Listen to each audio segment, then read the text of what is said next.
ഇന്നത്തെ മാതാപിതാക്കളൊക്കെ ഇപ്പൊ SLC പരീക്ഷ കഴിഞ്ഞിട്ട് റിസൾട്ടും കാത്തിരിക്കുകയാ. അള്ളാഹു നമ്മുടെ മക്കളെ നീ പരാജയപ്പെടുത്തല്ലേ അല്ലാ. പരീക്ഷ എഴുതിയ മക്കൾക്കൊക്കെ ഉന്നത വിജയം കൊടുക്കണേ റഹ്മാനെ. ഇന്ന് എൻട്രൻസിന്റെ കണ്ട പരീക്ഷ ഉണ്ടായിരുന്നു, ഒരുപാട് പേര് പരീക്ഷ എഴുതിയിട്ടുണ്ട്. അള്ളാഹു നീ വിജയം കൊടുക്കണേ തമ്പുരാനെ. എൻ്റെ പ്രിയപ്പെട്ട ഉമ്മമാര് A+ കിട്ടിയില്ലെങ്കിൽ മക്കൾ ആത്മഹത്യ ചെയ്യുന്ന കാലമാണ്. കാരണം എന്തേ? പടച്ചവനെ ഉമ്മായിക്ക് മക്കളുടെ ഫ്ലെക്സ് പോസ്റ്റ് വെക്കാറുള്ളതാ, കാത്തിരിക്കുക ഫോട്ടോ ആയിട്ട്. A+ കിട്ടിയില്ലെങ്കിൽ പിന്നെ എന്ത് ചെയ്യാനാ? മക്കളെ മാക്സിമം പീഡിപ്പിക്കുകയാണ്. ഒരു പയ്യൻ എന്നോട് പറഞ്ഞൊരവസ്ഥയുണ്ട്, എൻ്റെ ഉമ്മയുടെ ആർത്തി ഒന്ന് മാറാൻ ദുആ ചെയ്യണം ഉസ്താദ്, അത്യാഗ്രഹം മാറാൻ. ഞാൻ ചോദിച്ചു എന്താ മോനെ? ഉമ്മയ്ക്ക് മൊത്തം A+ വേണം ഉസ്താദ്, ഞാനല്ലേ പഠിക്കണേ, സമാധാനം കിട്ടണ്ടേ. എടോ ഈ A+ വാങ്ങുന്നത് എന്തിനാ? ഉമ്മായിക്ക് ഫ്ലെക്സ് വെക്കാം, വേറെ ഒന്നുമല്ല, സ്റ്റാറ്റസ് ഇടണ്ടേ. എൻ്റെ മക്കൾക്ക് A+ മൊത്തവും കിട്ടിയെന്ന് പറഞ്ഞ് സ്റ്റാറ്റസ് ഇടണം, അതിനു വേണ്ടിയാ. അള്ളാഹു നമുക്ക് ഈമാൻ നൽകുമാറാകട്ടെ. ഓരോ മാതാവും തൻ്റെ മക്കൾക്ക് കൊടുക്കുന്ന ഉപദേശം എന്താ? പണം ഉണ്ടെങ്കിലേ ജീവിക്കാൻ പറ്റൂ. ഇന്ന് മക്കൾക്ക് മാതാപിതാക്കൾ, ഞാൻ ചുമ്മാതെ പറഞ്ഞതല്ലടോ, നമ്മളൊക്കെ ചെറുപ്പകാലം കഴിഞ്ഞു വന്നവരല്ലേ. ഈ ഇരിക്കണ പ്രായമുള്ളവരോടൊക്കെ ഞാൻ ചോദിക്കട്ടെ, നിങ്ങളൊക്കെ നിങ്ങളുടെ വാപ്പാൻ്റെ അടുക്ക പോയിട്ട് പറയും, വാപ്പ ഒരു മുട്ടായി വാങ്ങിത്താ വാപ്പ, ഒരു സിപ്പപ്പ് വാങ്ങിത്താ വാപ്പ, അല്ലേ? നമ്മൾ നമ്മുടെ വാപ്പാൻ്റെ അടുക്ക പോയിട്ട് പറയുന്നത് മുട്ടായി വാങ്ങിത്തരാനാ. ഉപ്പ എനിക്ക് അത് വാങ്ങിത്താ ഇത് വാങ്ങിത്താ എന്ന് പറഞ്ഞ് മക്കൾ പറയുന്നത് അങ്ങനെ ആയിരുന്നു. എന്നാൽ ഇന്നത്തെ മക്കൾ എന്താ പറയണത്? വാപ്പ പൈസ താ വാപ്പ എന്നാ ചോദിക്കണേ, മുട്ടായി വാങ്ങിത്താന്നല്ല പറയണേ, പൈസ താന്നാ പറയുന്നത്. കാരണം എന്തേ? പൈസയോട് ഇന്നത്തെ മക്കൾക്കൊരു വല്ലാത്ത അത്യാഗ്രഹമാണ്. അത് കാരണം ഉമ്മമാരാണ് അങ്ങനെ ആക്കിയത്. ഇവരുടെ ആർത്തി. ഇവർ ഈ 5ാം ക്ലാസ്സിൽ പഠിക്കുന്ന പയ്യനോട് അള്ളാഹയെക്കുറിച്ചോ നബിതങ്ങളെക്കുറിച്ചോ ഒന്നുമല്ല പറഞ്ഞു കൊടുക്കണേ. നല്ലതുപോലെ പഠിക്കണം, നല്ല മാർക്ക് വാങ്ങണം, 1ാം റാങ്ക് നിനക്കായിരിക്കണം, എങ്കിലേ നല്ല ജോലി കിട്ടൂ, നല്ല സാലറി കിട്ടൂ, നല്ല കുടുംബത്തിൽ നിന്ന് പെണ്ണ് കിട്ടൂ. എടാ പൈസ ഉണ്ടെങ്കിലേ ജീവിക്കാൻ പറ്റൂ. ചുമ്മാതല്ലേ അവൻ കഞ്ചാവ് കച്ചവടത്തിന് നടക്കുന്നത്. അള്ളാഹു കാത്തിരക്ഷിക്കുമാറാകട്ടെ. അവൻ കഞ്ചാവ് കച്ചവടത്തിന് നടക്കാനുള്ള കാരണം എന്താ? ഈ തള്ളയാ പറഞ്ഞു കൊടുത്തത് പണം ഉണ്ടെങ്കിലേ ജീവിക്കാൻ പറ്റത്തുള്ളൂ. അതുകൊണ്ട് എളുപ്പത്തിൽ പണമുണ്ടാക്കാനുള്ള വഴി നോക്കുന്നു. എടാ എന്തിനാടോ പണം? എടാ ഒരു മനുഷ്യൻ ആവശ്യമുള്ളത് എന്താ? അൽഹംദുലില്ലാ അവനും അവൻ്റെ കുടുംബത്തിനും എല്ലാ ദിവസവും കഴിക്കാൻ ഭക്ഷണം ഉണ്ടാകണം. അള്ളാഹു ബർക്കത്ത് ചെയ്യുമാറാകട്ടെ. അള്ളാഹു ബർക്കത്ത് ചെയ്യുമാറാകട്ടെ. നമ്മൾ എന്തിനാ ഈ കഷ്ടപ്പെടുന്നേ? നമ്മൾ എന്തിനാ ജോലിക്ക് പോകുന്നേ? നമുക്കും നമ്മുടെ ഭാര്യയ്ക്കും നമ്മുടെ മക്കൾക്കും എല്ലാ ദിവസവും വിശക്കുമ്പോൾ ഭക്ഷണം കഴിക്കണം. അതല്ലേ നമുക്ക് വേണ്ടത്. അള്ളാഹു നമുക്ക് ബർക്കത്ത് ചെയ്യുമാറാകട്ടെ. അതിനെന്തിനാ കഷ്ടപ്പെടുന്നേ?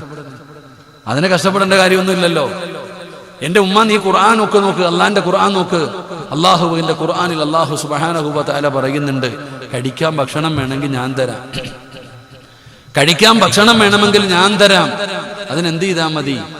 അള്ളാഹുവിന്റെ പരിശുദ്ധമായ ഖുർആൻ പറയുന്നു, വഅ്മുറു അഹ്ലക ബിസ്സലാത്തി വസ്തബിർ അലൈഹാ ലാ നസ്അലുക റിസ്ഖ നഹ്നു നർസുകുക വൽ ആഖിബത്തു ലിത്തഖ്വ. അള്ളാഹുവിന്റെ വിശുദ്ധമായ ഖുർആൻ പറയുക, നിനക്ക് കഴിക്കാൻ ഭക്ഷണമാണോ വേണ്ടേ? ഞാൻ തരാം.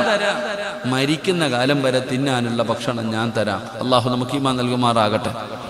ഏത് സൂറത്താടാ ഹാഫിദ് നിങ്ങളെ? വഅ്മുറു അഹ്ലക ബിസ്സലാത്തി വസ്തബിർ അലൈഹാ ലാ നസ്അലുക റിസ്ഖ. ഓതറ ചങ്ങായിമാരെ, നഹ്നു നർസുകുക വൽ ആഖിബത്തു ലിത്തഖ്വ. ഏത് സൂറത്താ? സൂറത്തു ത്വാഹ അല്ലേ? സൂറത്ത് ത്വാഹ അല്ലേ? സൂറത്ത് ത്വാഹയുടെ 132-ാമത്തെ ആയത്താണെന്ന് തോന്നുന്നു. ഈ ആയത്തിന്റെ അകത്ത് അള്ളാഹു പറയുകയാ, 5 നേരം ആര് നിസ്കരിക്കുന്നുണ്ടോ ആ നിസ്കരിക്കുന്നവന് മരിക്കുന്ന കാലം വരെ തിന്നാനുള്ള ഭക്ഷണം അള്ളാഹു കൊടുക്കുമെന്ന് അള്ളാഹുവിന്റെ വിശുദ്ധ ഖുർആൻ. അള്ളാഹു ഈമാൻ തരുമാറാകട്ടെ. 5 നേരം നിസ്കരിച്ചാൽ മരിക്കുന്ന കാലം വരെ തിന്നാനുള്ള ഭക്ഷണം അള്ള തരൂന്ന അള്ള പറഞ്ഞ്. നിസ്കരിച്ചാൽ പോരെ, ഭക്ഷണം കിട്ടൂലേ? നിസ്കരിക്കുന്നവന് കഴിക്കാനുള്ള ഭക്ഷണം അള്ളാഹു തരുമല്ലോ. എന്റെ പ്രിയപ്പെട്ട സഹോദരങ്ങളെ, ഇതാ നമ്മൾ പഠിക്കേണ്ടത്. ഇതാ പറഞ്ഞ ഖുർആൻ പഠിക്കാൻ ഞാൻ പറഞ്ഞു വന്നത്. ഇതൊക്കെ ഇന്നത്തെ കുട്ടികളോട് പെങ്ങളോട് പറയുന്ന, മക്കളെ തലമറച്ച് നടക്ക്, നീ ഇങ്ങനെ നടക്കല്ലേ, നിന്റെ മുടിയും പുറത്ത് കാണിച്ച് ഔറത്തും പുറത്ത് കാണിച്ച് നീ ഇങ്ങനെ നടക്കല്ലേ. എന്റെ പൊന്നുസ്താദ്, നിങ്ങൾക്ക് കിട്ടാത്തതിന്റെ ഇതാ ഉസ്താദിന് എന്തെങ്കിലും നടന്നാൽ മതി. ആസ്വദിക്കാനുള്ളത് ജീവിതം. പണ്ട് പെണ്ണുങ്ങൾ ഉസ്താദിനെ കാണുമ്പോൾ തലയിൽ തുണിയിടും, ഇന്നത്തെ പെണ്ണുങ്ങൾ ഉള്ളതുകൂടെ ഊരിക്കളയും. അതവസ്ഥ. എടാ ഉസ്താദ് ഫ്രണ്ടിൽ ഇരിക്കുന്നുണ്ടെങ്കിൽ ഇത്തിരി കൂടെ ഓവറായി കാണിക്കുന്ന ഒരു കാലം. ഇത് പറയുമ്പോ കളിയാക്കല, ഇത് പറയുമ്പോ പരിഹാസമാ. എന്റെ പ്രിയപ്പെട്ടവരെ, എന്തു പറഞ്ഞാലും കളിയാക്കുകയാണ്, പരിഹസിക്കുകയാണ്. എന്റെ പ്രിയപ്പെട്ട യുവത്വമേ, ഉസ്താദേ നിങ്ങൾ പറയുന്നത് പോലെ എല്ലാ ജീവിതം ആസ്വദിക്കാനുള്ളതാണ്. ആസ്വദിച്ചോ മക്കള്, നല്ലതുപോലെ ആസ്വദിച്ചോ മക്കള്. അള്ളാനെ മറന്നുകൊണ്ട് ധിക്കാരികളെ പോലെ നടന്നോ. എന്നാൽ അങ്ങനെ നടക്കുന്നവരോട് എനിക്ക് പറയാനുള്ളത് ഖുർആനിലെ ഒരായത്താ. അല്ലാഹുവിന്റെ പരിശുദ്ധമായ ഖുർആനിലെ ഒരായത്ത് ഞാൻ പറഞ്ഞു തരാം. ഖുർആനിലെ ഒന്നാമത്തെ ആയത്ത് ഏതെന്നറിയുമോ?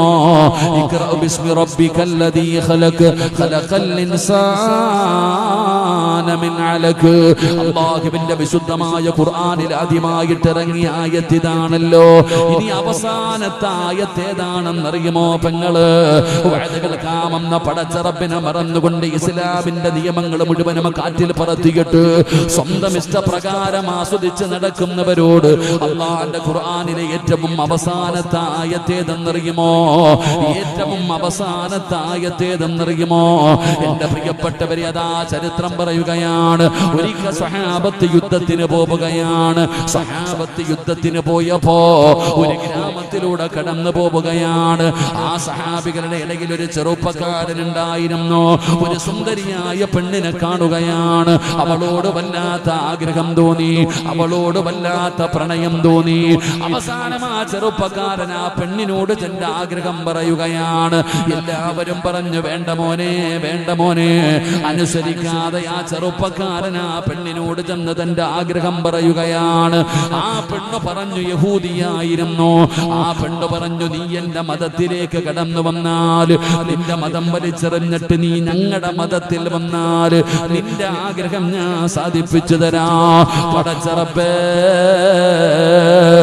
എല്ലാവരും ഉപദേശിച്ചിട്ടും അവൻ കേൾക്കാൻ തയ്യാറായില്ല. അവസാനം ആ പെണ്ണിന്റെ യഹൂദ മതത്തിലേക്ക് കടന്നു ചെന്നു. അവസാനം ആ പെണ്ണുമായി സന്തോഷത്തോടെ ജീവിക്കുകയാണ്. അല്ലാഹുവേ, യുദ്ധം പോലും പരാജയപ്പെട്ടു. അവസാനം ഒരുപാട് നാളുകൾ കഴിഞ്ഞു. അന്ന് യുദ്ധത്തിന് വന്ന ഒരു മനുഷ്യനുണ്ടല്ലോ, ഈ ചെറുപ്പക്കാരൻ താമസിക്കുന്ന ഗ്രാമത്തിലൂടെ പോകുമ്പോ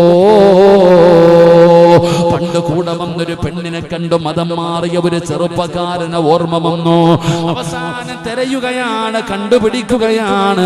ആ ചെറുപ്പക്കാരനെ കണ്ടുപിടിക്കുകയാണ്.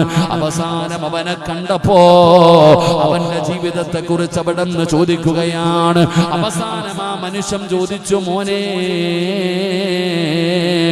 നീ അല്ലാഹുവിന്റെ ഖുർആൻ മുഴുവനും കാണാതെ പഠിച്ച ഹാഫിളായിരുന്നല്ലോ, നീ ഹാഫിളായിരുന്നല്ലോ, നിനക്ക് എന്തെങ്കിലും ഓർമ്മയുണ്ടോ? അല്ലാഹുവിന്റെ പരിശുദ്ധമായ ഖുർആനിലെ 114 സൂറത്തുകൾ പഠിച്ചവനായിരുന്നല്ലോ, നിനക്ക് വല്ലതും ഓർമ്മയുണ്ടോ? വല്ലതും ഓർമ്മയുണ്ടോ? ആ മതം മാറി പെണ്ണ് കെട്ടിയ ഹാഫിളായ മനുഷ്യൻ പറഞ്ഞ മറുപടി എന്താ? എല്ലാം മറന്നുപോയി, എല്ലാം മറന്നുപോയി. ഒരേ ഒരായത്തെ എനിക്ക് ഓർമ്മയുള്ളൂ, ഒരേ ഒരായത്തെ എനിക്ക് ഓർമ്മയുള്ളൂ. എല്ലാ ആയത്തുകളും ഞാൻ മറന്നുപോയി. എനിക്കൊരേ ഒരായത്ത് മാത്രമേ ഓർമ്മയുള്ളൂ. എന്റെ പ്രിയപ്പെട്ടവരോട് പറയുകയാണ്, അല്ലാഹുവിനെ മറന്നുകൊണ്ട് പടച്ച റബ്ബ് ചെയ്തു തരുന്ന അനുഗ്രഹങ്ങൾ മുഴുവനും രണ്ട് കൈയും നീട്ടി സ്വീകരിച്ചിട്ട് പടച്ചവനെ മറന്നുകൊണ്ട് നടക്കുന്ന മനുഷ്യ, അല്ലാഹു തരുന്ന ശിക്ഷ എന്തെന്നറിയുമോ? അല്ലാഹു നിന്നോട് പറയുന്നത് എന്തെന്നറിയുമോ? എന്റെ പ്രിയപ്പെട്ടവരോട് പറയുന്നു, ഏതായത്ത് മറന്നാലും ഈ ഒരായത്ത് മറക്കല്ലേ, ഈ ഒരായത്ത് മറക്കല്ലേ. ഏതായത്താണെന്നറിയുമോ? വത്തഖൂ യൗമന തുർജഊന ഫീഹി ഇലല്ലാഹ്, വത്തഖൂ യൗമന തുർജഊന ഫീഹി ഇലല്ലാഹ്. എവിടെ പോകാനാടാ സിറാജ്? എവിടെ പോകാനാടാ സിറാജ്? നീ എവിടെ പോയാലും നിന്നെ ഞാൻ എന്റെ മുമ്പിലേക്ക് തന്നെ കൊണ്ടുവരുമടാ. അമ്മ സിറാജിനോട് പറയുകയാണ്, നീ എത്ര ഉയരങ്ങളിലെത്തിയാൽ, ഈ ലോകത്തിന്റെ ഏത് മൂലയിൽ പോയാലും സിറാജ് നീ ഒരു ദിവസം എന്റെ മുമ്പിലേക്ക് മടങ്ങി വരുമടാ. നീ ഓർത്തു വെച്ചോ സിറാജ്, നിന്നെ ഞാൻ എന്റെ മുമ്പിലേക്ക് മടക്കി കൊണ്ടുവരുന്ന ഒരു ദിവസമുണ്ടടാ. അല്ലാഹു ഓർമ്മപ്പെടുത്തുകയാ. ഓം തോടിയാ എവിടെ വരെ പോകും, നീയൊക്കെ എവിടെ വരെ പോകാനാ? വീഴുമടാ ചെറുപ്പക്കാരാ. പെങ്ങളെ, ഒരു ദിവസം വീഴുമ്പോള് നിന്റെ വാപ്പ പോയതുപോലെ നീയും പോകും പാപ്പാ. നിന്റെ ഉമ്മ പോയതുപോലെ ഒരു ദിവസം നീയും പോകേണ്ടവരാ. അല്ലാഹു പറയുകയാണ്, നിന്നെ ഞാൻ എന്റെ മുമ്പിൽ കൊണ്ടുവരും, നിന്നെ ഞാൻ എന്റെ മുമ്പിൽ കൊണ്ടുവരും. അന്ന് ഞാൻ നിനക്ക് കാണിച്ചു തരാ. ഇന്നാ മിനൽ മുജ്രിമീന മുൻതഖിമൂ. ഞാൻ ഒരുക്കി വെച്ചിരിക്കുന്നത് നിനക്ക് ഞാൻ കാണിച്ചു തരാ.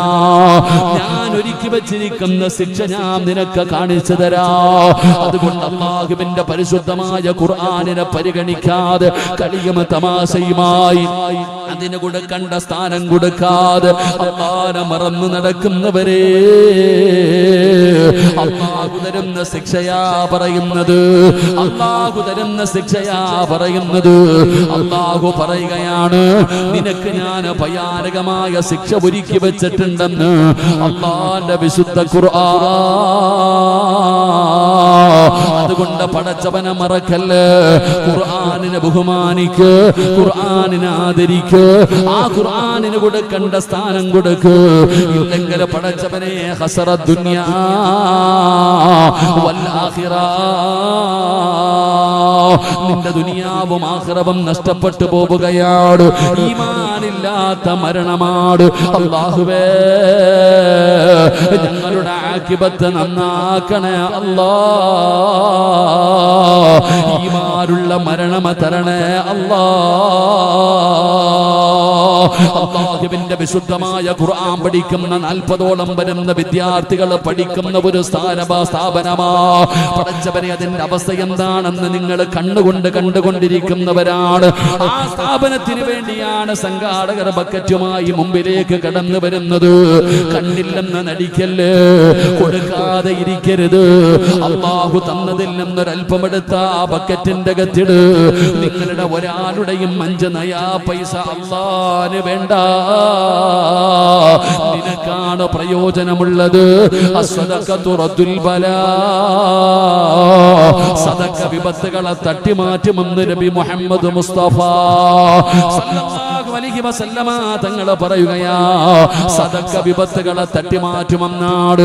പടച്ചവനെ, ദുരന്തങ്ങൾ, അപകടങ്ങൾ, ദുരന്തങ്ങൾ, അപകടങ്ങൾ, പടച്ചവനെ, മാരകമായ രോഗങ്ങൾ, ഇതിനെ തട്ടിമാറ്റാൻ നീ കൊടുക്കുന്ന 10 രൂപയ്ക്ക് പവറുണ്ടോ?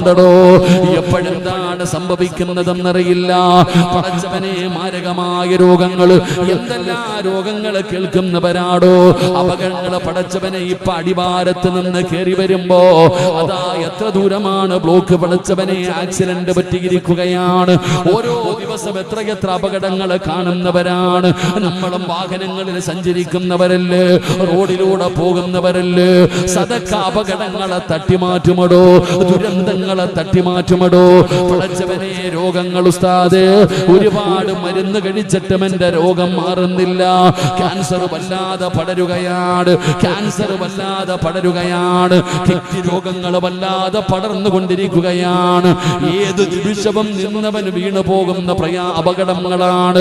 പടച്ചവനെ, ഇന്നലെയാണ് ഞാൻ വല്ലാതെ ഇഷ്ടപ്പെടുന്ന, എന്റെ മകളെ പോലെ സ്നേഹിക്കുന്ന 13 വയസ്സുള്ള ഒരു പൊന്നുമോള് പടച്ചവനെ തിരുവനന്തപുരം ICU വെന്റിലേറ്ററിൽ കിടക്കുകയാണ്. കിംസ് ഹോസ്പിറ്റലിന്റെ വെന്റിലേറ്ററിൽ 13 വയസ്സുള്ള ചിരിച്ചും കളിച്ച് നടന്ന പൊന്നുമോള്. പനിയില്ല, രോഗങ്ങളില്ല. പടച്ചവനെ, പെട്ടെന്ന് വീഴുകയാണ്. അല്ലാഹുവേ, ഈ മജ്‌ലിസിന്റെ ബറക്കത്ത് കൊണ്ട്, നിന്റെ പരിശുദ്ധമായ ഖുർആനിന്റെ ബറക്കത്ത് കൊണ്ട് ആ പൊന്നുമോൾക്ക് ശിഫ കൊടുക്കണേ അല്ലാ, രക്ഷപ്പെടുത്തണേ അല്ലാ. ആ പൊന്നുമോളോട് കരുണ കാണിക്കണേ അല്ലാ. എന്റെ പ്രിയപ്പെട്ടവരെ, സദക്ക രോഗങ്ങളെ തട്ടിമാറ്റുമടോ. അല്ലാഹുവിന്റെ റസൂല് പറയുകയാണ്, അല്ലാഹുവിന് ചില അടിമകളുണ്ട്, അല്ലാഹുവിന് ചില അടിമകളുണ്ട്. ആ അടിമകൾക്ക് രോഗം വന്നാ അവര് സദക്ക കൊടുത്ത് ചികിത്സിക്കുമെന്ന് ആദരവായ പ്രവാചകൻ നബി മുഹമ്മദ് മുസ്തഫ റസൂൽ സല്ലല്ലാഹു അലൈഹി വസല്ലം തങ്ങൾ പറയുന്നു, അള്ളാഹിന് ചില അടിമകളുണ്ട്.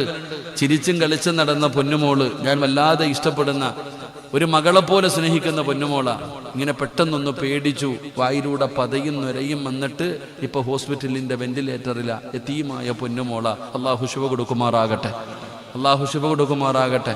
എൻ്റെ പ്രിയപ്പെട്ടവരെ, എന്തെല്ലാം രോഗങ്ങളാണ്. എൻ്റെ കൂടെ വന്ന ഷഹീറു ബദരി, അദ്ദേഹത്തിന് അള്ളാഹു ആഫിയത്തുള്ള ദീർഘായുസ്സ് കൊടുക്കുമാറാകട്ടെ. ഞാനൊരിക്കൽ അദ്ദേഹത്തിൻ്റെ വീട്ടിലിരിക്കുമ്പോൾ ഈ മാനന്തവാടിയിൽ നിന്നൊരു ചെറുപ്പക്കാരൻ ഓട്ടോയിൽ ഓടിച്ച് എന്നെ കാണാൻ വന്നു. എന്നോട് പറഞ്ഞു, ഉസ്താദേ ഞാൻ ഡയാലിസിസ് ചെയ്യുകയാ, ദുആ ചെയ്യണം. അപ്പം എൻ്റെ കൂടെ വന്ന പയ്യൻ ചോദിച്ചു, കിഡ്നി മാറ്റി വെച്ചില്ലേ? മാറ്റി വെച്ചു ഉസ്താദെ. 2 കൊല്ലം കഴിഞ്ഞപ്പോൾ അത് പോയി. 2-3 വർഷം കഴിഞ്ഞപ്പോൾ അത് അടിച്ചുപോയി. അപ്പൊ ചോദിച്ചു, എന്തേ നോക്കിയില്ലേ? അപ്പൊ ആ ചെറുപ്പക്കാരൻ പറഞ്ഞ ഒരു മറുപടി ഉണ്ട്. അള്ളാഹു നമുക്ക് ചെയ്ത നിഅമത്തുകളെ കുറിച്ച് നമ്മൾ ചിന്തിക്ക്. ആ ചെറുപ്പക്കാരൻ പറഞ്ഞ ഒരു മറുപടി, എല്ലാ ദിവസവും മരുന്ന് കഴിക്കണം. ഞാനാണെങ്കിൽ എല്ലാ ദിവസവും കഴിക്കാറില്ല, ഇടവിട്ടാണ് മരുന്ന് കഴിക്കുന്നത്.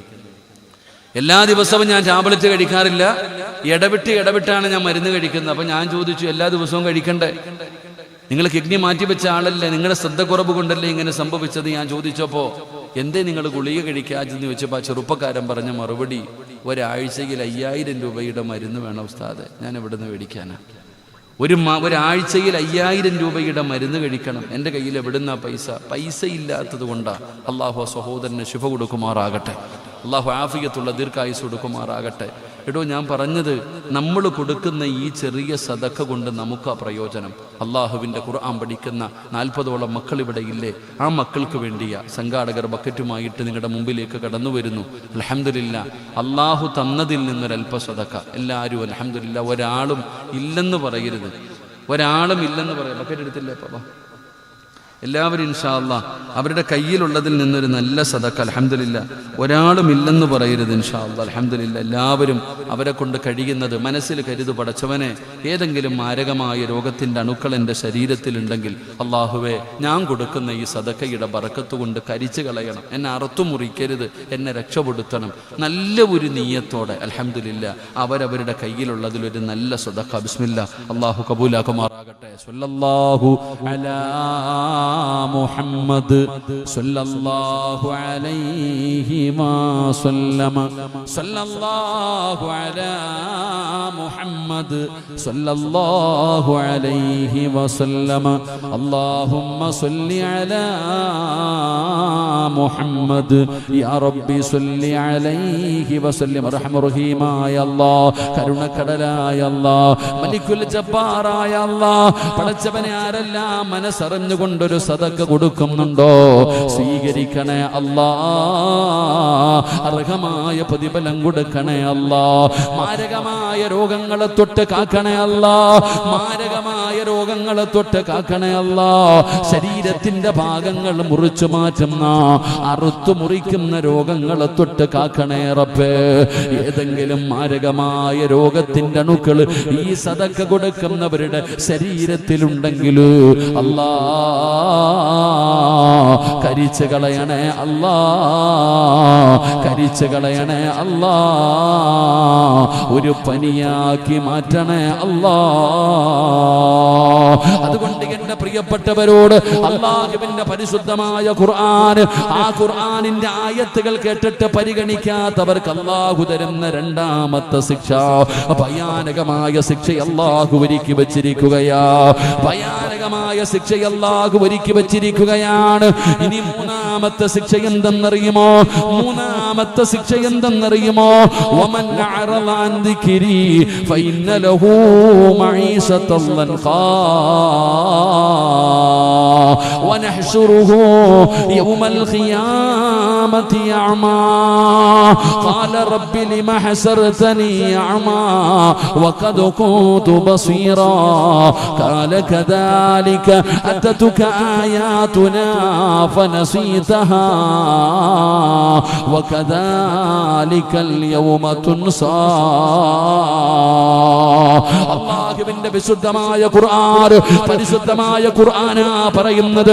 അല്ലാഹുവിന്റെ കലാമ കേട്ട് പരിഗണിക്കാതെ നിസാരമാക്കി നടക്കുന്നവർക്ക് പടച്ച റബ്ബ് കൊടുക്കുന്ന മൂന്നാമത്തെ ശിക്ഷ എന്തെന്നറിയുമോ? കേൾക്കണേ ഉപ്പമാരെ, കേൾക്കണേ ഉമ്മമാരെ. അല്ലാഹു പറയുന്നു വമൻ അറള അൻ ദിക്രി ഫഇന്ന ലഹു മഈശതൻ ലൻഖാ. അല്ലാഹു പറയുകയാണ്, ഇരിക്കുന്നവരോട് ചോദിക്കുകയാണ്, കച്ചവടമൊക്കെ എങ്ങനെയുണ്ട്, ജീവിതമൊക്കെ എങ്ങനെയുണ്ട്, സാമ്പത്തികമായി എങ്ങനെയുണ്ട്? ഈ സദസ്സിലിരിക്കുന്നവർക്ക് പറയാൻ ഒരേ ഒരു മറുപടിയേ ഉള്ളൂ, ഉസ്താദേ എല്ലാം തകർന്നു പോയിരിക്കുകയാണ്. നല്ല കച്ചവടമുണ്ടായിരുന്ന കടയാട്, നല്ല വരുമാനമുണ്ടായിരുന്ന ബിസിനസ്സാണ്, എല്ലാം പോയി ഉസ്താദ്, എല്ലാം പോയി ഉസ്താദ്. സമാധാനമില്ല, സന്തോഷമില്ല, എല്ലാ ബർക്കത്തും നഷ്ടപ്പെട്ടിരിക്കുകയാണ്, സാമ്പത്തികമായി തകർന്നിരിക്കുകയാണ്, വല്ലാത്ത ബാധ്യതയാണ്. മെഴുകുതിരി ഉരുകുന്നത് പോലെ നീ ഉരുകുകയാണ്. നീ തന്നെ പറയുകയാണ് മരിച്ചാ മതിയെന്ന്, നീ തന്നെ പറയുന്നു മരിക്കാ തോന്നുന്നെന്ന്. എന്തു പറ്റി സഹോദരാ? സാമ്പത്തികമായി തകരാറ്, സാമ്പത്തികമായി തകരാറ്, ബിസിനസ് മുഴുവനും തകർന്നു പോകാറ്. എന്താണ് നിനക്ക് സംഭവിച്ചത്? എന്താണ് നിനക്ക് സംഭവിച്ചത്? അല്ലാഹുവിന്റെ വിശുദ്ധമായ ഖുർആൻ പറയുകയാ, നല്ല വരുമാനമുള്ളവനായിരുന്നു, നല്ല കച്ചവടമുള്ളവനായിരുന്നു, എല്ലാം പോയല്ലോ, എല്ലാം പോയല്ലോ. അതിന്റെ കാരണം തെരഞ്ഞു നടക്കുകയല്ലേ. എന്തുകൊണ്ടാണ് അത് സംഭവിച്ചതെന്ന് ആരും സിഹർ ചെയ്തതിന്റെ പേരിലല്ല. എന്തുകൊണ്ടാണ് നീ ഇങ്ങനെ തകരാറുള്ള കാരണമെന്താ? നീ ഖുർആൻ കേട്ടാ പരിഗണിക്കുന്നവനാണോ? അല്ലാഹുവിന്റെ ഖുർആനിന് കൊടുക്കുന്ന സ്ഥാനം കൊടുക്കുന്നവനാണോ? നീ കൊടുക്കാത്തതിന് റബ്ബ് തന്ന ശിക്ഷയാണോ? പെങ്ങളെ സാമ്പത്തികമായി തകർത്ത് കളഞ്ഞത്, നിന്നെ കൊണ്ട് തന്നെ മരിച്ചാ മതിയെന്ന് പറയിപ്പിച്ചത് പടച്ച റബ്ബാ. അല്ലാഹുവിന്റെ ഖുർആനാ പറയുന്നത്. നീ ഇങ്ങനെ തകരാനുള്ള കാരണമെന്താ? അല്ലാഹു പറയുകയാണ്, നിന്റെ മഈസത്ത് അല്ലാഹു തകർത്തല്ലോ, നിന്റെ മഈസത്ത് അല്ലാഹു തകർത്തല്ലോ, നിന്റെ കച്ചവടം മുഴുവനും അല്ലാഹു ഒന്നുമില്ലാതാക്കിയല്ലോ. എന്തേ? വമൻ അറള അൻ ദിക്രി ഫഇന്ന ലഹു മഈസതൻ ലൻഖാ. എല്ലാം പോയില്ലേ, അല്ലാഹു ഞെരുക്കമാക്കിയില്ലേ, നിന്റെ ജീവിതം ഇടുക്കമാക്കിയില്ലേ, നിന്നെ അല്ലാഹു പിടിച്ചു കെട്ടിയില്ലേ, സമാധാനമില്ലാതെയായില്ലേ, സന്തോഷമില്ലാതെയായില്ലേ. പടച്ചവനെ സാമ്പത്തികമായി തകർന്നു പോയല്ലോ. അതിന്റെ കാരണം അല്ലാഹു പറയുകയാണ്, ഖുർആനിനെ പരിഗണിക്കാത്തവൻ അല്ലാഹുവിന്റെ കലാമിനെയല്ലേ നീ നിസാരമാക്കിയത്, അല്ലാഹുവിന്റെ കലാമിനെയല്ലേ നീ കളിയാക്കിയത്, അല്ലാഹുവിന്റെ ഖുർആനിനെയല്ലേ നീ ബഹുമാനിക്കാതെ ഇരുന്നത്. അതിനെ പരിഗണിക്കാതെ വന്നപ്പോ അല്ലാഹു ദുനിയാവിൽ നിനക്ക് തരുന്ന ശിക്ഷയാണ്. വമൻ അറള അൻ ദിക്രി ഫഇന്ന ലഹു മഈശതൻ ലൻഖാ. പടച്ചവനെ ദുനിയാവ് നഷ്ടപ്പെടുകയാണ്. ഇനി രണ്ടാമത്തെ ശിക്ഷ എന്താണ്? ഇനി രണ്ടാമത്തെ ശിക്ഷ എന്താണ്? ദുനിയാവ് പോയടോ, ദുനിയാവ് പോയടോ, സർവ്വതും നഷ്ടമായടോ. അല്ലാഹു പറയുകയാണ്, ദുനിയാവ് നഷ്ടപ്പെട്ടു, ഇനി ആഖിറത്തിൽ അല്ലാഹു നിനക്ക് തരുന്ന ശിക്ഷ എന്തെന്നറിയുമോ? ഖാല റബ്ബി ലിമ ഹസർതനി അഅമാ വഖദ് കുന്തു ബസീറാ. പടച്ചവനെ പള്ളിപ്പറമ്പിലെ ഖബറിനകത്ത് നിന്ന് എഴുന്നേറ്റ് വരുന്ന ദിവസമുണ്ടല്ലോ, നിന്റെ കണ്ണ് കാണുന്നില്ല, നിന്റെ ചെവി കേൾക്കുന്നില്ല, അന്ധനെ പോലെ ഇറങ്ങി വരികയാണ്. ഖബറിനകത്ത് നിന്ന് കണ്ണ് കാണാത്തവനെ പോലെ, ചെവി കേൾക്കാത്തവനെ പോലെ, അന്ധനെ പോലെ ഖബറിനകത്ത് നിന്ന് എഴുന്നേറ്റ് വരുമ്പോ നീ തന്നെ അല്ലാഹുവോട് ചോദിക്കുകയാണ്, ഖാല റബ്ബി ലിമ ഹസർതനി അഅമാ വഖദ് കുന്തു ബസീറാ.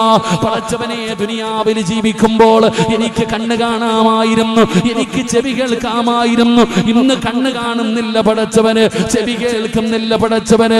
എന്തു പറ്റി തമ്പുരാന്, എന്തു പറ്റി തമ്പുരാന്? അല്ലാഹുവിന്റെ മറുപടി എന്തെന്നറിയുമോ? ഖാല കദാലിക അത്തതുക ആയാതുനാ ഫനസീതഹാ വകദാലികൽ യൗമ തുൻസാ. നീ അഭിനയിച്ചവനല്ലേ? ഈ ഖുർആൻ പഠിക്കുന്ന മക്കൾക്ക് വേണ്ടി അല്ലാഹുവിന്റെ ഹൃദയത്തിൽ അല്ലാഹുവിന്റെ ഖുർആൻ ചുമക്കുന്ന ഈ മക്കൾക്ക് വേണ്ടി ബക്കറ്റുമായി നിന്റെ മുമ്പിലേക്ക് കടന്നു വന്നപ്പോ നീ അഭിനയിച്ചവനല്ലേ?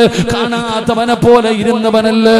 അല്ലാഹു തന്നത് കൊടുക്കാൻ മനസ്സില്ലാതെ അഭിനയിച്ചവനല്ലേ? നീ പൊട്ടം കളിച്ചവനല്ലേ? നീ പൊട്ടം കളിച്ചവനല്ലേ?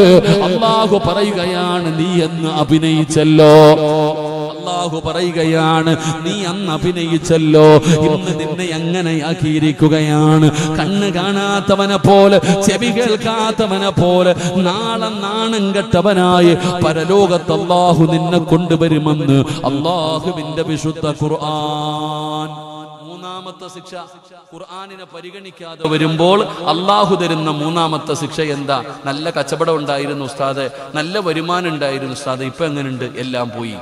അല്ലാഹു പറയുകയാ, ഖുർആനിനെ പരിഗണിക്കാതെ വരുമ്പോൾ അല്ലാഹു തരുന്ന മൂന്നാമത്തെ ശിക്ഷ, നിന്റെ മഈശത്തിൽ അല്ലാഹു പിടുത്തം വിടും. നിന്റെ മഈശത്തില്, നിന്റെ ബിസിനസ്സില്, നിന്റെ കച്ചവടത്തില്, നിന്റെ വരുമാന മാർഗത്തില്, നിന്റെ ജീവിതത്തിൽ അല്ലാഹു ഇടുക്കം തരും, പ്രയാസം തരും. അല്ലാഹു നമ്മളെ കാത്തുരക്ഷിക്കുമാറാകട്ടെ.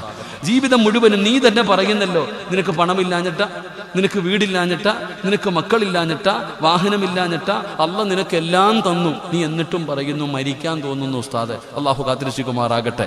എൻ്റെ പ്രിയപ്പെട്ട സഹോദരങ്ങളെ, ഖുർആനിനെ പരിഗണിക്കാതെ വന്നാൽ അല്ലാഹു തരുന്ന ശിക്ഷ, നിന്റെ ജീവിതം അല്ലാഹു ഇടുക്കമാക്കും. അല്ലാഹു കാത്തുരക്ഷിക്കുമാറാകട്ടെ. 2, ഖബറിനകത്ത് നിന്ന് എഴുന്നേറ്റ് വരുമ്പോൾ നിനക്ക് കണ്ണ് കാണൂല, നിനക്ക് ചെവി കേൾക്കൂല. അല്ലാഹ് ദുനിയാവിൽ ജീവിക്കുമ്പോൾ കണ്ണ് കാണുമായിരുന്നല്ലോ അല്ലാഹ്. ഇപ്പൊ ബക്കറ്റ് മുമ്പിൽ വന്നു. ആർക്ക് വേണ്ടിയാ വന്നേ? ഈ ഇരിക്കണം മക്കൾക്ക് വേണ്ടി. നിനക്ക് കണ്ണ് കാണുമായിരുന്നോ? നീ അഭിനയിച്ചില്ലേ? അല്ലാഹു നിനക്ക് തന്നതിൽ നിന്നൊരു 10 രൂപ എടുത്ത ബക്കറ്റിന്റെ അകത്തിടാൻ നിനക്ക് മനസ്സ് വന്നില്ലല്ലോ. നീ അഭിനയിച്ചില്ലേ? കാണാത്തവനെ പോലെ നടന്നില്ലേ? അല്ലാഹു പറയുകയാ, നാളെ പരലോകത്ത് കടന്നു വരുമ്പോഴും നിന്നെ അല്ലാഹു അങ്ങനെ ആക്കിക്കളയും. നിന്റെ ദുനിയാവും നിന്റെ ആഖിറവും നഷ്ടമായി പോകും. അല്ലാഹു നമ്മളെ കാത്തുരക്ഷിക്കുമാറാകട്ടെ. അല്ലാഹു നമ്മളെ കാത്തുരക്ഷിക്കുമാറാകട്ടെ. അതുകൊണ്ട് എൻ്റെ പ്രിയപ്പെട്ട സഹോദരങ്ങളെ, നമ്മൾ ഖുർആനിലേക്ക് മടങ്ങ്. അല്ലാഹുവിൻ്റെ വിശുദ്ധമായ ഖുർആനിലേക്ക് മടങ്ങിയാൽ നിനക്ക് വേണ്ടത് മുഴുവനും അല്ലാഹു തരും. നിനക്കെന്താ വേണ്ടത്? എല്ലാം അല്ലാഹു നിനക്ക് തരും. വാരിക്കോരി റബ്ബ് തരും. നീ ബഹുമാനിക്ക്, ആ ഖുർആനിനെ നീ ആദരിക്ക്. എൻ്റെ പ്രിയപ്പെട്ട സഹോദരങ്ങളെ, എന്തുപറ്റി നമുക്ക് സമാധാനം ഇന്ന് ലോകത്തില്ല? ഇന്ന് മനുഷ്യന്മാർക്കില്ലാതെ പോയിരിക്കുന്ന ഒരു സാധനം സമാധാനമാണ്. പണക്കാരൻ, ഞാൻ ചോദിക്കട്ടെ, ഈ സദസ്സിലിരിക്കുന്ന 2 നില വീടുള്ളവനുണ്ട്, കാറുള്ളവനുണ്ട്, പണമുള്ളവനുണ്ട്, ഭാര്യയുള്ളവനുണ്ട്, മക്കളുണ്ടവനുണ്ട്. അല്ലാഹു എല്ലാം നിനക്ക് തന്നു. സമാധാനം തന്നോ? ഇല്ല. ഇരിക്കുന്ന സഹോദരിമാര് ശരീരത്തിൽ സ്വർണത്തിന് 70,000 രൂപ വിലയുണ്ട്, ഇപ്പോഴും 10 പവൻ ഇട്ടിട്ടുണ്ടോള്. അവൾക്ക് തിന്നാനും കുടിക്കാനും ധരിക്കാനും സഞ്ചരിക്കാനും കിടക്കാനും അല്ലാഹു എല്ലാം വാരിക്കൂരി കൊടുത്തു. പക്ഷെ പെങ്ങളുടെ മുഖത്ത് സന്തോഷമില്ല. കാരണം എന്തേ? സമാധാനമില്ല. എന്തേ അതിൻ്റെ കാരണം? സമാധാനമാണ് ഇന്ന് ലോകത്തില്ലാതെ പോയിരിക്കുന്നത്. അത് നഷ്ടപ്പെട്ടു പോയാൽ അല്ലാഹു നമ്മളെ കാത്തുരക്ഷിക്കുമാറാകട്ടെ. അല്ലാഹു നമ്മളെ കാത്തുരക്ഷിക്കുമാറാകട്ടെ. സമാധാനം പൈസ കൊടുത്താൽ വാങ്ങാൻ കിട്ടുന്ന സാധനമല്ല, അത് അധ്വാനിച്ചുണ്ടാക്കാൻ പറ്റുന്ന കാര്യമല്ല. സമാധാനം എന്ന് പറയുന്നത് അല്ലാഹു തരണം. ആ സമാധാനം കിട്ടാനുള്ള വഴി എന്താണെന്ന് ഖുർആൻ നമുക്ക് പറഞ്ഞു തരുന്നു. അല്ലാഹു പഠിക്കാൻ ഭാഗ്യം തരുമാറാകട്ടെ. അല്ലാഹു പഠിക്കാൻ ഭാഗ്യം തരുമാറാകട്ടെ. സമാധാനം കിട്ടാനുള്ള വഴി എന്താ? എൻ്റെ പ്രിയപ്പെട്ട സഹോദരങ്ങളെ, ഖുർആൻ പറയുന്നു, വീട് ഒരു മനുഷ്യന് സമാധാനം കൊടുക്കും. നമ്മൾ കഷ്ടപ്പെട്ടുണ്ടാക്കിയിരിക്കുന്ന നമ്മുടെ വീട് ഒരു മനുഷ്യന് സമാധാനം കൊടുക്കും. വല്ലാഹു ജഅല ലക്കും മിൻ ബുയൂതികും സകന. ഖുർആൻ പറയുന്നു, ഒരാൾക്ക് വീട് സമാധാനം കൊടുക്കുമെന്ന്. നിനക്ക് വീടുണ്ട്, ആ വീട്ടിൽ നിനക്ക് സമാധാനമുണ്ടോ? ഉസ്താദിൻ്റെ അടുക്ക വന്നിട്ട് ചോദിക്കൂ, ഉസ്താദെ എൻ്റെ വീടിൻ്റെ കന്നിമൂലയ്ക്ക് വല്ല കുഴപ്പമുണ്ടോ എന്ന് നോക്കണേ ഉസ്താദെ. വാതിൽ ഇങ്ങോട്ടിരിക്കുന്നത് കൊണ്ടാണോ? അടുക്കള അങ്ങോട്ടിരിക്കുന്നത് കൊണ്ടാണോ? ബാത്റൂം ഇങ്ങോട്ടിരിക്കുന്നത് കൊണ്ടാണോ? ഇതൊന്നുമല്ലടോ അടിസ്ഥാനപരമായിട്ടുള്ള കാരണം. അതൊന്നുമല്ല. നിന്റെ വീടിൻ്റെ വാതിൽ തിരിഞ്ഞതോ അടുക്കള തിരിഞ്ഞതോ ഒന്നുമല്ല കാരണം. നിന്റെ വീട്ടിൽ സമാധാനമില്ലാത്തതിൻ്റെ കാരണം എന്താ? ബർക്കത്തില്ല, റഹ്മത്തില്ല, സന്തോഷമില്ല, സമാധാനമില്ല. ഭാര്യയും ഭർത്താവും കീരിയും പാമ്പിനെ പോലെ, മക്കൾ കൂടപ്പറപ്പുകൾ ഇന്ത്യയും പാകിസ്ഥാനെ പോലെ തല്ലുകയാണ്. ആരും ഇങ്ങോട്ടും സ്നേഹവും ഇല്ല, വൈക്കവും ഇല്ല, ഒന്നുമില്ല. അല്ലാഹു കാത്തുരക്ഷിക്കുമാറാകട്ടെ. അല്ലാഹു കാത്തുരക്ഷിക്കുമാറാകട്ടെ. അല്ലാഹു നമുക്ക് സമാധാനം നൽകി അനുഗ്രഹിക്കുമാറാകട്ടെ. നമ്മുടെ വീട്ടിലെ പ്രശ്നം എന്താ? നമ്മുടെ വീടിൻ്റെ അകത്ത് എല്ലാം നശിച്ചു പോകാനുള്ള കാരണം എന്താ? ഒറ്റ കാരണമേ ഉള്ളൂ. നമ്മുടെ വീട്ടിൽ സമാധാനം നഷ്ടപ്പെട്ടു പോകാനുള്ള കാരണം ഒരേ ഒരു കാരണമേ ഉള്ളൂ. ആ കാരണം ഞാൻ പറഞ്ഞിട്ട് ദുആ ചെയ്യാം. അള്ളാഹു പഠിക്കാൻ ഭാഗ്യം തരുമാറാകട്ടെ. ബോറടിക്കണുണ്ടോ? മടുത്തെങ്കിൽ പറയണം. വയറ് നിറഞ്ഞു കഴിഞ്ഞാൽ നിർത്തിയേക്കണമെന്നാ. നിങ്ങൾക്ക് മടുത്തെങ്കിൽ പറഞ്ഞേക്കണം. നിർത്തണോ പറയണോ? നിങ്ങളൊക്കെ മിണ്ടാതിരിയുടെ മുത്തല്യങ്ങൾ. നിങ്ങൾ പറയണോ നിർത്തണോ? പറയണോന്ന് ആഗ്രഹമുള്ളവരൊക്കെ ഒന്ന് കൈവക്കിക്കേ. പൈസ ചോദിക്കുമ്പോഴെല്ലാം ഇവിടെ തന്നെ കാണണം കേട്ടോ. എടാ നമ്മൾ ചുമ്മാതെ ഉസ്താദിൻ്റെ അടുക്ക പോവാ. ഉസ്താദെ സമാധാനമില്ല ഉസ്താദെ. വീട്ടിൽ എത്ര പൈസ കിട്ടിയിട്ടും തികയുന്നില്ല. അടിയും വഴക്കും ബഹളവും ഉസ്താദെ. എന്താണെന്ന് അറിയത്തില്ല. ആരെങ്കിലും എന്തെങ്കിലും മുട്ട വല്ലതും കുഴിച്ചിട്ടോ എന്ന് അറിയത്തില്ല. മുട്ട കുഴിച്ചിട്ടതല്ല കാക്ക. ചിലർ ചോദിക്കുന്നത് ഉസ്താദെ വാതിലിനും വല്ല കുഴപ്പമുണ്ടോന്നാ. വാതിൽ അടിപൊളി വാതിലല്ലേ, എന്താ കുഴപ്പം? അടുക്കള ഇങ്ങോട്ടിരിക്കുന്നത് കൊണ്ടാണോ? ബാത്റൂം അങ്ങോട്ട് കന്നിമൂല തിരയുക. അപ്പോൾ വീടും കെട്ടി കുറേ കാലം താമസിച്ചിട്ടാ മൂല തിരയുന്നത്. എടാ ചങ്ങാതി, അത് ആദ്യം തിരയണമായിരുന്നു. കന്നിമൂല ഇല്ലെന്നൊന്നും ഞാൻ പറഞ്ഞില്ല. തിരയേണ്ട സമയത്ത് തിരയണമായിരുന്നു. ഇപ്പം നിങ്ങളുടെ വീട്ടിൽ സമാധാനമില്ലാത്തതിൻ്റെ അടിസ്ഥാനപരമായിട്ടുള്ള കാര്യം ഞാൻ പറഞ്ഞു തരാം. അത് പരിഹരിച്ച നിങ്ങളുടെ വീട്ടിൽ സമാധാനം കിട്ടും. അള്ളാഹു സമാധാനം നൽകുമാറാകട്ടെ. ഇൻഷാ അല്ലാഹ് 11 മണി വരെ ഇരിക്കുകയല്ലേ? 11 മണി വരെ ഇരിക്കുകയല്ലേ? ഞാനും ഇരുന്നോട്ടെപ്പാ. എത്തിവേ ഇരുന്നോട്ടെ. കാല് വേന എടുക്കുന്നോ? സമരം ഇരുന്നോട്ടെ. ഇരുന്ന് പറഞ്ഞോട്ടെ. അൽഹംദുലില്ലാഹ്. ഒരു ഫാത്തിഹ ഓതിക്കേ. ഇലാ ഹദറത്ത് റൂഹി നബിയിന മുഹമ്മദിൻ സ്വല്ലല്ലാഹു അലൈഹി വസല്ലം. അൽ ഫാത്തിഹ.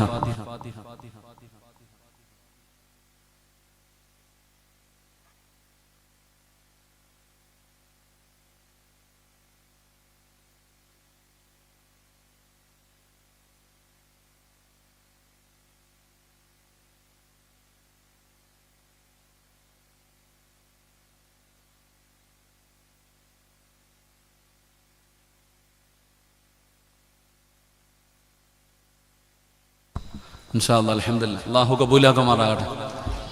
എടോ, നമ്മുടെ വീട്ടിൽ സമാധാനമില്ലാത്തതിൻ്റെ കാരണം നമ്മുടെ വീടിൻ്റെ അകത്ത് കണ്ണുനീര് വീഴുന്നുണ്ട്.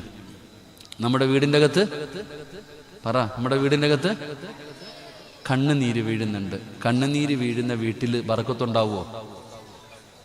ബറക്കത്തുണ്ടാവോ? ഒരു വീടിൻ്റെ അകത്ത് കണ്ണുനീര് വീണാൽ ആ വീട്ടിൽ സമാധാനവും സന്തോഷവും ഉണ്ടാകില്ല. അപ്പം നിന്റെ വീട്ടിൽ വീഴുന്ന കണ്ണുനീരേതാ? 5 സ്ഥലങ്ങളിൽ 5 കാര്യങ്ങളിരുന്ന് കരയുമെന്ന. 5 കാര്യങ്ങൾ 5 സ്ഥലങ്ങളിൽ ഇരുന്ന് കരയും. ആ കണ്ണുനീര് അവർക്ക് നല്ലതല്ല. അള്ളാഹു കാത്തിരക്ഷിക്കുമാറാകട്ടെ. നിങ്ങളുടെ നാട്ടിലൊരു പള്ളിയുണ്ട്. ആ പള്ളിയിൽ നിസ്കരിക്കാൻ ആളില്ലാതെ വന്നാൽ പള്ളി കരയും. പള്ളിയിൽ ആളില്ലാതെ വന്നാൽ പള്ളി കരയും. പള്ളി കരഞ്ഞാൽ ആ നാട്ടുകാരറിയും. അള്ളാഹു കാത്തിരക്ഷിക്കുമാറാകട്ടെ. അപ്പം നമ്മുടെ വീട്ടിൽ സമാധാനം കിട്ടാത്തതിൻ്റെ കാരണം, ഒരു വീട്ടിൽ ഖുർആനുണ്ട്, ഒരു വീട്ടിൽ അള്ളാഹുവിൻ്റെ വിശുദ്ധമായ ഖുർആനുണ്ട്. ആ വീട്ടുകാർ ഖുർആൻ പാരായണം ചെയ്യുന്നില്ലെങ്കിൽ, ഖുർആൻ എടുക്കുന്നില്ലെങ്കിൽ, ഖുർആൻ വീടിൻ്റെ അകത്തിരുന്ന് കരയും. ആ കണ്ണുനീര് വീണ പിന്നെങ്ങനെ ബറക്കത്തുണ്ടാകും? എടാ, നമ്മുടെ എല്ലാവരുടെയും വീടുകളിൽ അലമാരിക്കകത്ത് ഇങ്ങനെ വെച്ചിട്ടുണ്ട് ഖുർആൻ. സൗദി പോയിട്ട് ഉംറയ്ക്ക് പോയിട്ട് വന്നപ്പോൾ വാങ്ങിച്ചുകൊണ്ട് വന്നത് നിരത്തി വെച്ചിട്ടുണ്ട്. തൊടാറെങ്കിലും ഉണ്ടോ ചങ്ങാതി അത്? എടാ, അള്ളാഹുവിൻ്റെ പരിശുദ്ധമായ ഖുർആൻ ഒരു വീടിൻ്റെ അകത്തുണ്ട്. ആ വീട്ടുകാർ ഖുർആൻ പാരായണം ചെയ്യുന്നില്ലെങ്കിൽ, ആ ഖുർആൻ എടുക്കുന്നില്ലെങ്കിൽ, ആ ഖുർആൻ അവിടെ ഇരുന്ന് കരയും. ആ കണ്ണുനീരാണ് നിന്റെ വീട്ടിലെ സർവ്വതും തകർത്ത് കളഞ്ഞത്. അള്ളാഹു കാത്തിരക്ഷിക്കുമാറാകട്ടെ. എത്ര പേര് ഓതിയിട്ടുണ്ട് ഇന്നത്തെ ദിവസം? ഒന്ന് ചിന്തിച്ചു നോക്കിയൊക്കെ. നിങ്ങളുടെ വീടിൻ്റെ അകത്തിരിക്കുന്ന ഖുർആൻ തൊട്ട ദിവസം നിങ്ങൾ ആലോചിച്ച് നോക്ക്. ഈ അടുത്ത ആഴ്ചയിൽ എപ്പോഴാതൊന്ന് തൊട്ട് നോക്കിയിട്ടുള്ളത്? നിങ്ങൾ ഖുർആൻ ഓതുന്നുണ്ടില്ല എന്ന് ഞാൻ പറയണില്ല. കാണാതെ ഓതിയിട്ട് കാര്യമൊന്നുമില്ലല്ലോ. ആ പരിശുദ്ധമായ ഖുർആൻ എടുത്തു വെച്ച് പാരായണം ചെയ്യണം. കണ്ടോതുന്നതിന് പ്രതിഫലം കൂടുതലാ, കാണാതെ ഓതുന്നതിനേക്കാളും പ്രതിഫലമാ കണ്ടോതിയാൽ. ഖുർആൻ കണ്ടോതുന്നതിന് വല്ലാത്ത പ്രതിഫലമാ. അപ്പൊ നമ്മുടെ വീടിൻ്റെ അകത്തിരിക്കുന്ന പരിശുദ്ധമായ ഖുർആൻ നമ്മൾ തുറന്നുപോലും നോക്കാറില്ല. അപ്പൊ പിന്നെ ഖുർആൻ കരയലല്ലാതെ വെറുതെ ചെയ്യാൻ. ആ ഖുർആൻ കരയുന്നത് കൊണ്ടാണ് നിന്റെ വീട്ടിലെ സർവ്വതും നഷ്ടപ്പെട്ടു പോയത്. എടോ, നീ നിന്റെ ഉമ്മാനെ കുറിച്ചൊന്ന് ചിന്തിക്ക്. ഇന്ന് നിനക്ക് ആകെ ഉള്ളത് 2 പെൺമക്കളാ. നീ രാവും പകലും കിടന്ന് കഷ്ടപ്പെടുക. എന്തിന്? മക്കളെ കെട്ടിക്കണം, വീട് വെക്കണം, ചെലവിന് കൊടുക്കണം, മക്കളെ പഠിപ്പിക്കണം. വല്ലാത്ത ടെൻഷൻ. എന്നാ ഞാൻ ചോദിക്കട്ടെ, 15 കൊല്ലം മുമ്പ് നിന്റെ വാപ്പ ഇവിടെ ജീവിച്ചിരുന്നു, വാപ്പായ്ക്ക് വല്ല ടെൻഷനും ഉണ്ടായിരുന്നു. എടാ, നിനക്ക് തിന്നാൻ സമയമില്ല, ഉറങ്ങാൻ സമയമില്ല, ഇബാദത്ത് ചെയ്യാൻ സമയമില്ല, ഭാര്യയെ സന്തോഷിപ്പിക്കാൻ സമയമില്ല, മക്കളെ സ്നേഹിക്കാൻ സമയമില്ല, നിനക്കൊന്നിനും സമയമില്ല. എന്നിട്ട് നീ രാവും പകലും അധ്വാനിച്ചിട്ട് പറയുന്നു ഒന്നുമില്ല ഒന്നുമില്ല ഒന്നുമില്ല. എന്നാൽ നിന്റെ വാപ്പ നോക്കിക്കേ, മഗ്‌രിബ് കഴിഞ്ഞ് ഭക്ഷണവും കഴിച്ചിട്ട് ആ ചങ്ങാതി 9 മണിക്ക് മുമ്പ് കിടന്ന് ഉറങ്ങും. എന്തൊരു സമാധാനം, എന്തൊരു സന്തോഷം. വാപ്പ ലോൺ എടുത്തിട്ടാണോ വീട് വെച്ചേ? വാപ്പ പിരിവെടുത്തിട്ടാണോ പെങ്ങളെ കെട്ടിച്ച്? അല്ലല്ലോ. എന്തേ അതിൻ്റെ കാരണം? ഇവിടെ നമ്മുടെ കൊട്ടാരങ്ങളിൽ ഇന്ന് കോടികൾ ചെലവഴിച്ച്, ലക്ഷങ്ങൾ ചെലവഴിച്ച് നമ്മൾ കൊട്ടാരം പണിതു.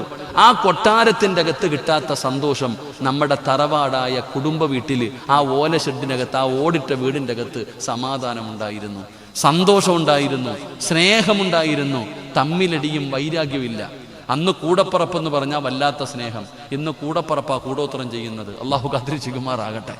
എടാ, അന്ന് ജ്യേഷ്ഠനും അനുജനെന്ന് പറഞ്ഞാൽ ചങ്കുകളാ. എൻ്റെ അനിയൻ ജീവൻ കളയും. ഇന്ന് നിന്റെ അനിയനാ പറയണേ, ഞാൻ മരിച്ചാൽ പോലും നീ എൻ്റെ വീട്ടിൽ കയറിയേക്കരുത്. എന്തു പറ്റി നമുക്ക്? എന്താണ് അതിന് സംഭവിച്ചത്? അതിനൊരു കാരണമുണ്ട്. നമ്മുടെ ഉമ്മ മരിച്ചവർക്ക് അള്ളാഹു സ്വർഗം കൊടുക്കുമാറാകട്ടെ. മരണപ്പെട്ടു പോയ ഉമ്മയ്ക്ക് അള്ളാഹു സ്വർഗം കൊടുക്കുമാറാകട്ടെ.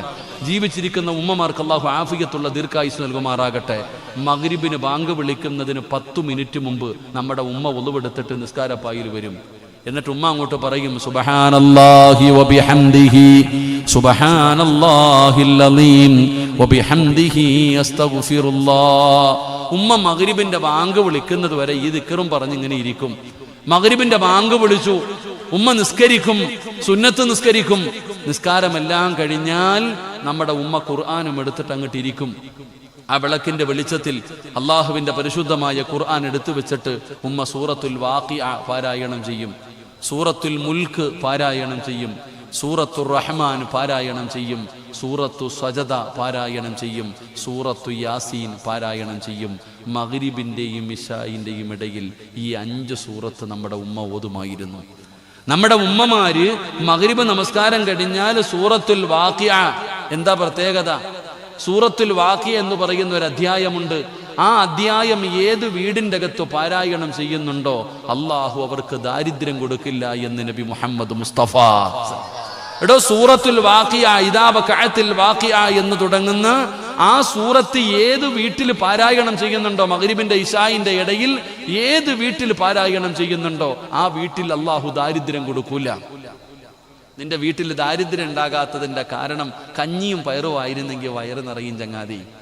അത് എന്ത് കഴിച്ചാലും അൽഹംദുലില്ലാഹ് ഒരു ബർക്കത്തുണ്ടായിരുന്നു. എന്തുകൊണ്ട്?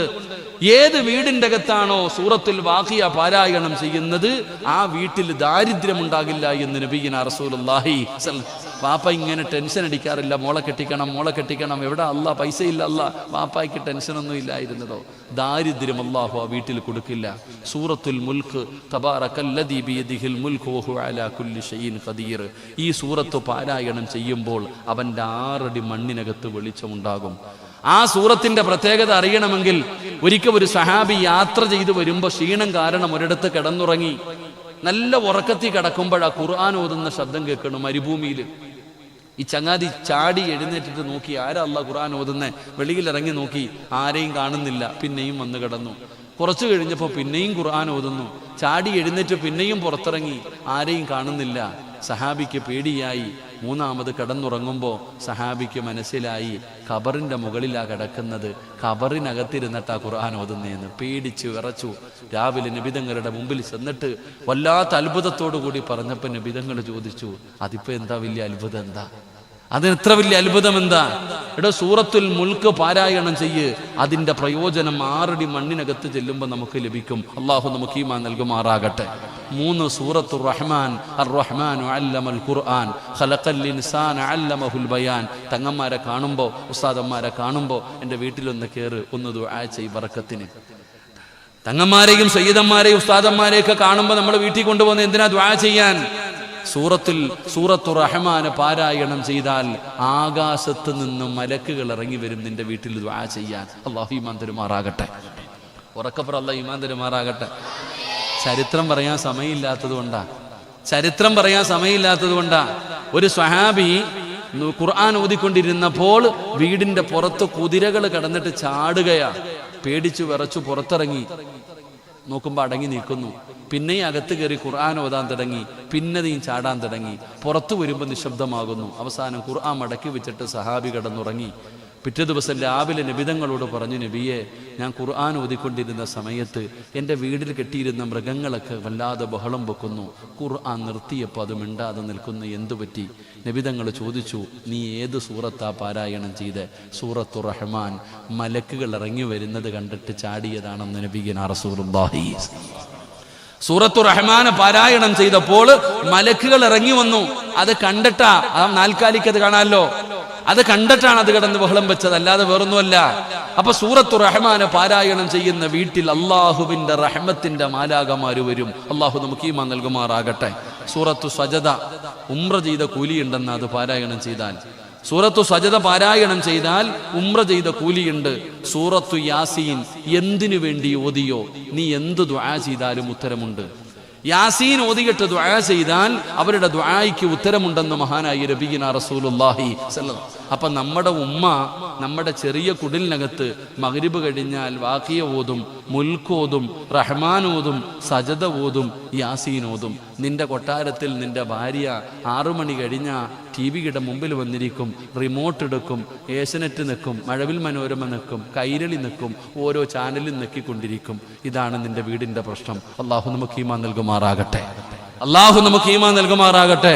ഖുർആൻ വീടിന്റെ അകത്തിരുന്ന് കരയുകയാണ്. ആ ഖുർആനിന്റെ കണ്ണുനീര് നിന്റെ വീടിന്റെ സമാധാനവും നിന്റെ വീടിന്റെ സന്തോഷവും ബറക്കത്തുമെല്ലാം നഷ്ടപ്പെടുത്തിയത്. അതുകൊണ്ട് പെങ്ങളെ, ഖുർആനിലേക്ക് മടങ്ങിക്കോ. ഒന്ന് വഅദ് കഴിഞ്ഞ് തിരിച്ച് വീട്ടിലേക്ക് ചെല്ലുകയാണ്. അൽഹംദുലില്ലാഹ്, വീടിന്റെ പുറത്ത് നിന്ന് ഒതുവെടുക്കുകയാണ്. എന്നിട്ട് വാതിൽ തുറന്ന് വീടിന്റെ അകത്ത് കയറിയ ആദ്യം ചെന്നിട്ട് ഖുർആൻ എടുക്കണേ. അല്ലാഹുവിന്റെ പരിശുദ്ധമായ ഖുർആൻ എടുത്തിട്ട് പടച്ചവനെ ആ പൊടിയൊന്ന് തുടച്ച് കളയണേ പെങ്ങള്. ഒരായത്തെങ്കിലും പാരായണം ചെയ്യണേ. ആ ഖുർആനിനെ ഒന്ന് ചുംബിക്കണേ. ആ കണ്ണുനീരൊന്ന് തുടയ്ക്കണേ. എങ്കിൽ നിന്റെ വീട്ടിലേക്ക് അല്ലാഹുവേ സർവ്വതമ കടന്നു വരികയാണ്. സമാധാനം വരികയാണ്, സന്തോഷം വരികയാണ്, സ്നേഹബന്ധങ്ങൾ ഉണ്ടാവുകയാണ്, ഒത്തൊരുമകൾ ഉണ്ടാവുകയാണ്, ബർക്കത്ത് ഉണ്ടാവുകയാണ്, കിട്ടുന്നത് തികയുകയാണ്. നിന്റെ ജീവിതം തന്നെ സ്വർഗമാവുകയാണ്. നിന്റെ വീട് സമാധാനം തരുന്ന ഒരിടമാവുകയാണ്. വല്ലാഹു ജഅല ലക്കും മിൻ ബുയൂതികും സഖനാ എന്ന് ഖുർആൻ അവിടുന്ന് പറഞ്ഞല്ലോ. അതുകൊണ്ട് എന്റെ പ്രിയപ്പെട്ടവരോട് പറയുന്ന, ഖുർആനിലേക്ക് മടങ്ങിക്കോ. ഖുർആനിനെ ആദരിച്ചോ, ഖുർആനിനെ ബഹുമാനിച്ചോ, ഖുർആനിന് കൊടുക്കേണ്ട സ്ഥാനം കൊടുത്തോ. അല്ലാഹുവേ, ഖുർആന്റെ അഹ്ലുകാരിൽ ഞങ്ങളെ പെടുത്തണേ അല്ലാഹ്.